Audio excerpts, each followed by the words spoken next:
Hello दोस्तों, कैसे हैं आप लोग। हमारी आज की कहानी का नाम है जिम्मेदारी। बेटा तू बच्चों का नाश्ता बना, मैं इन्हें तैयार कर देता हूँ। फिर तू वत्सल का लंच लगा दियो, मैं इन्हें बस तक छोड़ आऊँगा। नरेश जी अपनी बहू दिव्या से बोले। नहीं नहीं पापा जी, मैं कर लूँगी, आप बैठिए, मैं बस अभी आपकी चाय बनाती हूँ। दिव्या बोली।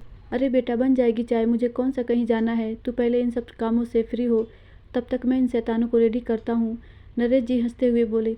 दिव्या हैरान थी, जो पापा जी माँ के रहने पर एक गिलास पानी खुद नहीं लेते थे, आज उनके जाने के 15 दिन बाद ही उसकी हर काम में मदद कर रहे हैं।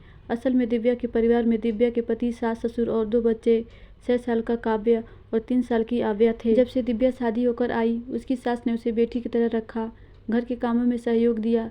यूँ तो दिव्या के ससुर नरेश जी भी बहुत प्यार करते थे उसे, पर उसने कभी अपने ससुर को खुद से कोई काम करते नहीं देखा।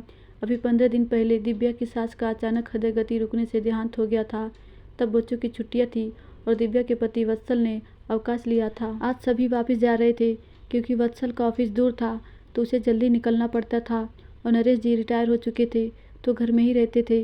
लाओ बेटा बच्चों का दूध दो, नरेश जी बच्चों को तैयार करके बोले। बच्चों का दूध और टिफिन दे दिव्या वत्सल का खाना पैक करने लगी, साथ साथ उसका नाश्ता भी तैयार कर रही थी, और एक गैस पर चाय चढ़ा दी उसने। लो वत्सल तुम्हारा नाश्ता, पापा जी आपकी चाय, आप नाश्ता तो अभी देर से करोगे, दिव्या बोली। दे ही दो बेटा, तुम्हारा भी काम निपटे, वरना दोबारा रसोई चढ़ानी पड़ेगी, नरेश जी बोले। नरेश जी रोज दिव्या की ऐसे ही मदद करने लगे। दिव्या को कभी कभी बुरा भी लगता और वो मना करती, पर वो प्यार से उसे कहते, कोई बात नहीं बेटा। सुनो, आप पापा जी से बात करो ना, कोई बात है जो उन्हें परेशान कर रही है, एक रात दिव्या वत्सल से बोली। क्यों, कुछ हुआ है क्या, पापा ने कुछ कहा क्या तुमसे, वत्सल बोला। नहीं, पर जो इंसान एक गिलास पानी भी नहीं लेता था, आज खुद से वो मेरे साथ साथ इतने काम कराए, तो कुछ तो गड़बड़ है, दिव्या बोली। अरे तुम्हें कोई परेशानी हो तो तुम खुद ही पूछ लो ना, वत्सल बात टालता हुआ बोला। वत्सल तो सो गया, पर दिव्या को नींद नहीं आ रही थी। वो उठकर बाहर आई तो देखा पापा के कमरे की लाइट जल रही है। पापा जी आप सोए नहीं अब तक, तबीयत तो ठीक है ना आपकी, दिव्या कमरे का दरवाज़ा खटखटाकर बोली। अरे दिव्या बेटा अंदर आ जाओ, क्या बात है, तुम इस वक्त जाग रही हो, आओ बैठो, नरेश जी बोले। मुझे नींद नहीं आ रही थी तो सोचा थोड़ा टहल लूँ, पर आप क्यों जगे हैं, दिव्या बोली। बस ऐसे ही बेटा, मुझे भी नींद नहीं आ रही थी, नरेश जी बोले।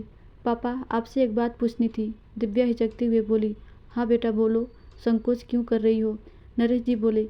पापा जी मुझसे कोई गलती हुई है क्या, आप मुझसे नाराज़ हैं या मेरी कोई बात बुरी लग गई आपको, दिव्या बोली। नहीं तो बेटा, पर क्यों पूछ रही हो तुम ऐसा, नरेश जी हैरानी से बोले।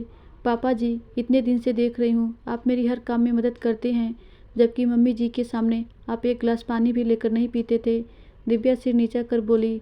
हाँ हाँ, तो तुम्हें लगा मैं तुमसे नाराज़ हूँ, देखो बेटा जब तक तुम्हारी सास थी वो तुम्हारी मदद को थी, अब वो नहीं है तो मुझे दोहरी जिम्मेदारी निभानी है मेरे लिए। जैसे वत्सल वैसे तुम, जैसे मैं उसकी सुख सुविधाओं का ध्यान रखता हूँ, तुम्हारा रखना भी मेरा फर्ज है, नरेश जी प्यार से बोले।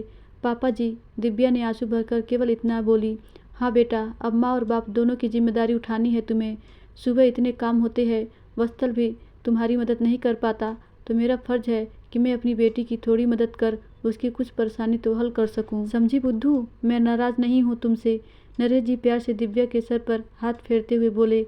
दिव्या अपने ससुर के गले लग गई। आज उसको अपने ससुर में अपने मृत पिता की छवि नजर आ रही थी। सच में पिता पिता ही होता है, चाहे फिर ससुर के रूप में क्यों न हो। धन्यवाद दोस्तों, आशा करती हूँ ये छोटी सी कहानी आपको ज़रूर अच्छी लगी होगी।